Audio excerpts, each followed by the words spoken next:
Hey everyone, welcome back. Daniel and Guy with Ferrostaub Keller Williams. Today we want to talk about water, and specifically water that is attacking your home because it's raining today. If the last 24 hours in Chattanooga, there has been a flood. So we thought this would be a good subject, so why don't you kick us off? I will, but first a quick word from our sponsor, the MAPCO on Holtzclaw in Maine. Thank you for sponsoring this episode. Go get gas. Love that gas station. All right, so water that is attacking your home. That's the way I'm wording it. I guess another way to word it would be drainage problems. Drainage problems. Start broad. We'll work our way in.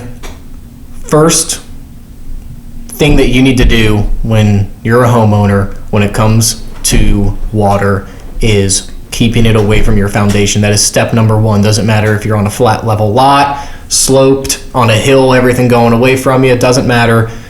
Make sure you got good gutters. Make sure your downspouts are extended, whether that's a splash guard underneath pushing the water another 3 feet away, or if you go get some extra piping and extend it 5 feet. But take the water and steer it away from your home. Yeah, it's all about the more water. Think about the more water around your foundation, the more likely your home is going to be settling. Yeah. Because the ground is soft. Yeah, so if you have a wet foundation, if you have water getting in and staying in under your crawl space, or I guess under your slab, in kind of a terrible situation. Yeah.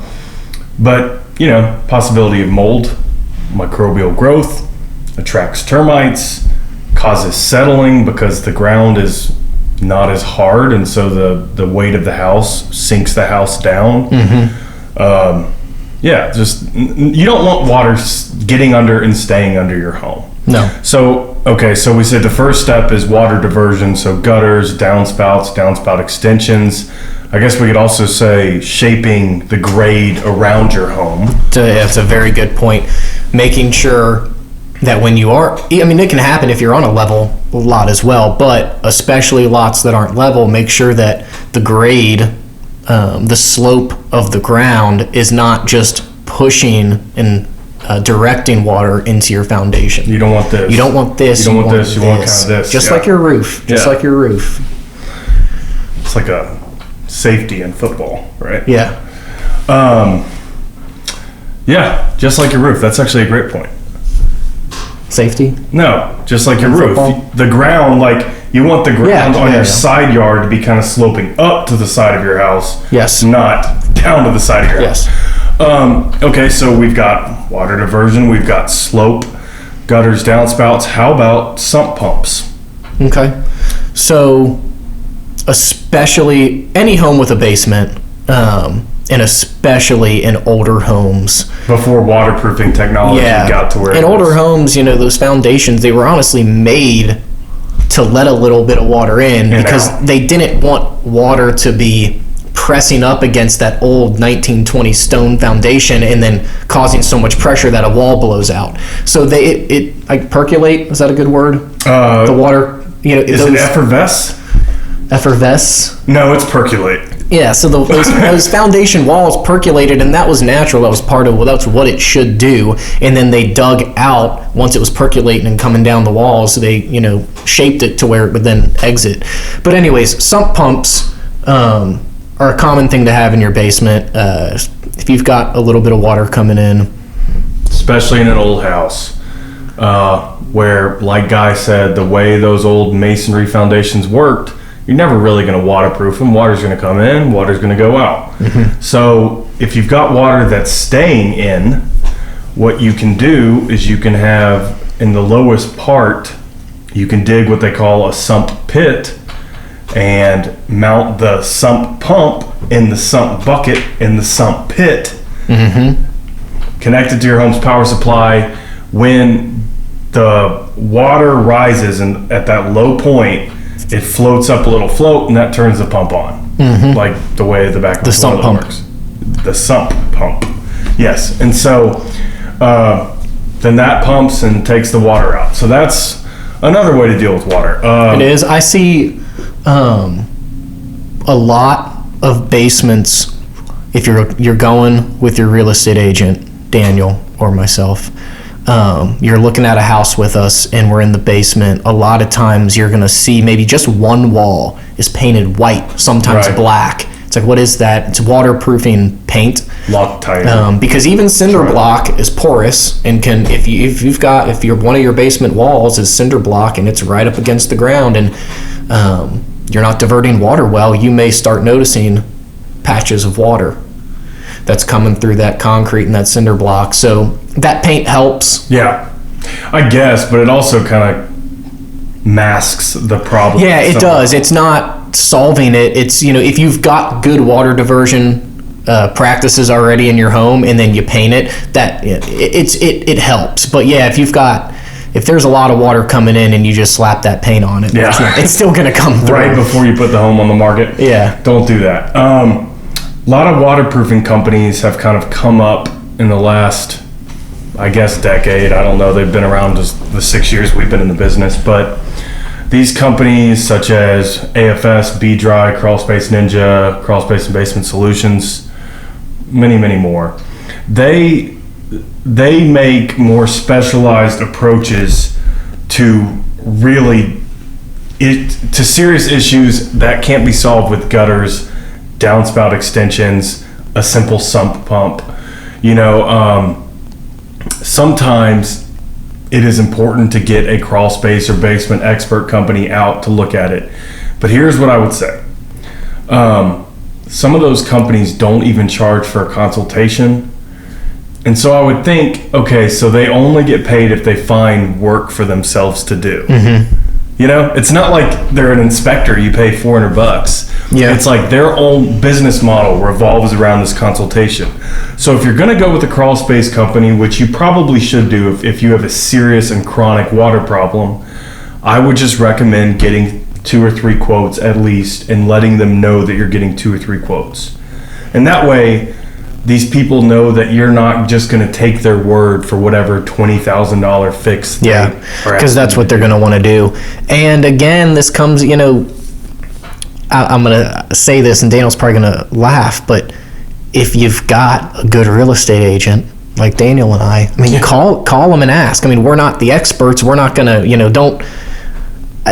we've got experience that we can relay. I mean, we're not the experts again, but it's like, hey, what have you seen? Have you, it's just, it can help. Yeah, it can help. And so much depends on the age of the foundation when it comes to what is the appropriate treatment for the water and how chronic the problem of the water is. Mm-hmm. There's, so I think as many experienced eyes as you can get on it in terms of general contractors, real estate agents who've sold a lot of homes with water issues, basement and crawl space companies, provided you understand that they probably only get paid if they find something, so you want multiple opinions there. Yeah. Structural engineers, you can pay a structural engineer $400, and they'll come take a look at it. So the more you know about the problem, the better. But certainly if you have a chronic recurring problem, a basement and crawl space company may be the way to go. Mm-hmm.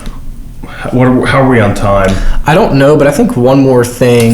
We got to talk about flood insurance. Yeah. For low-lying areas. So let's talk about flood insurance real quick, and then also very quickly, another thing outside of your house that helps prevent water. If your house is on a sloped grade, French drains.